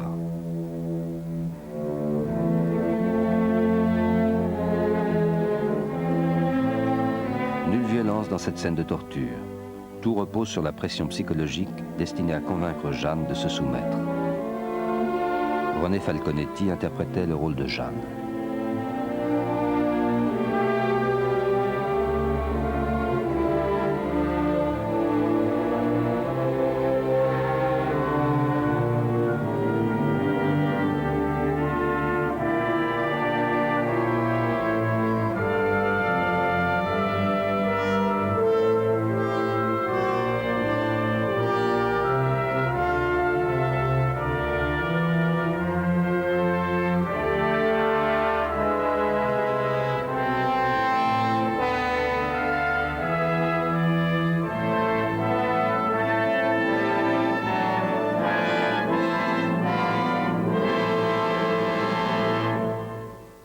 Dreyer avait carte blanche pour réaliser un film à la hauteur du Napoléon, produit par la même société. Le décorateur allemand Hermann Warm construisit un décor colossal, mais Dreyer refusa de le filmer.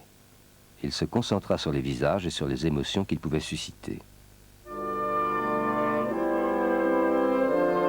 Personne n'avait jamais rien fait de tel. C'est un film purement expérimental, réalisé à grands frais. À sa sortie, le public le bouda et ce fut un échec commercial. Mais le film reste un des plus grands classiques du muet.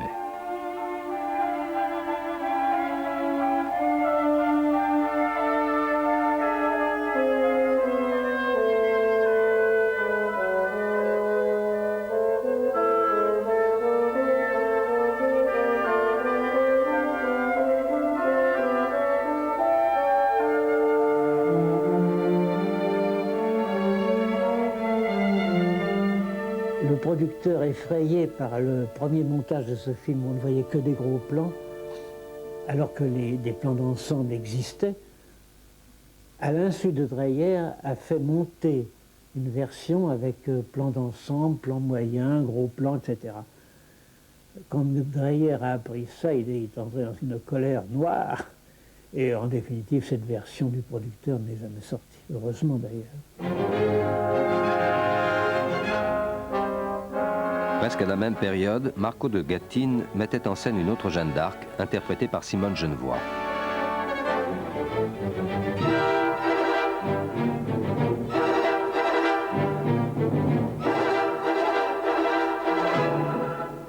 Ce film avait la dimension épique que les producteurs de Dreyer avaient espérée. Sa réalisation demanda 2 ans.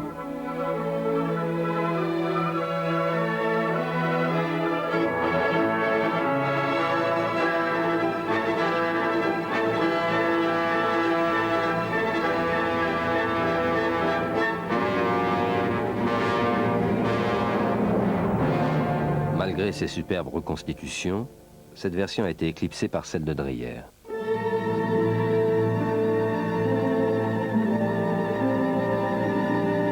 L'émotion causée par la première traversée de l'Atlantique en solitaire, réussie par le pilote américain Charles Lindbergh, se retrouvait dans des films comme L'Argent, adapté du roman de Zola. Marie Glory tenait le rôle principal.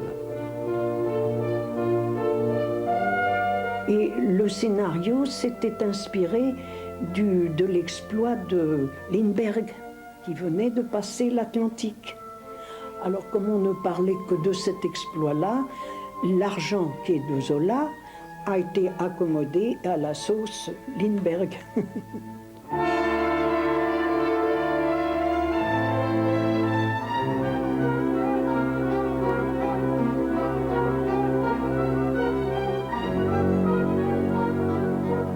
Marcel L'Herbier s'empara des techniques du Napoléon pour les adapter à une histoire d'homme d'argent moderne.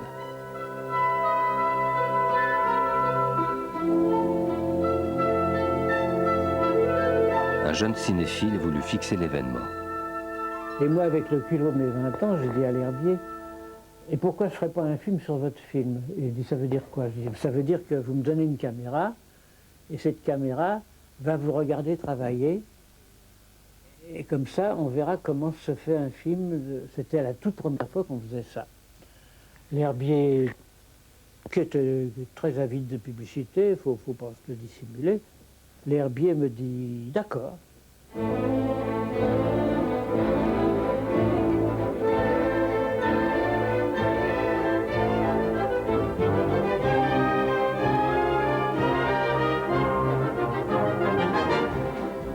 Cette coproduction franco-allemande avait un budget de près de 5 millions de francs.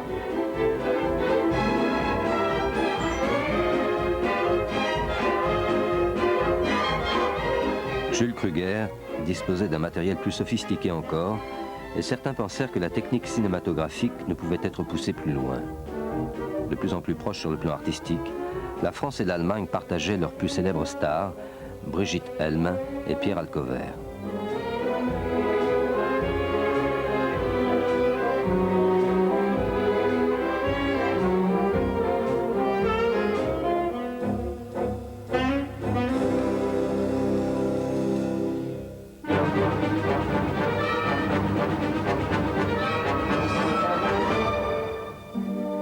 L'actrice allemande Dita Parlo incarne une jeune fille qui vient à Paris pour la première fois.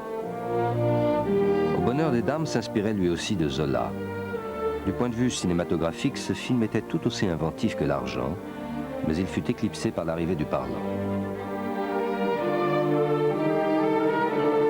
Le réalisateur Julien Duvivier savait combiner l'assurance américaine avec la technique allemande et l'impétuosité française.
Malgré la crise et l'arrivée des films parlants américains, l'industrie cinématographique française débordait d'énergie.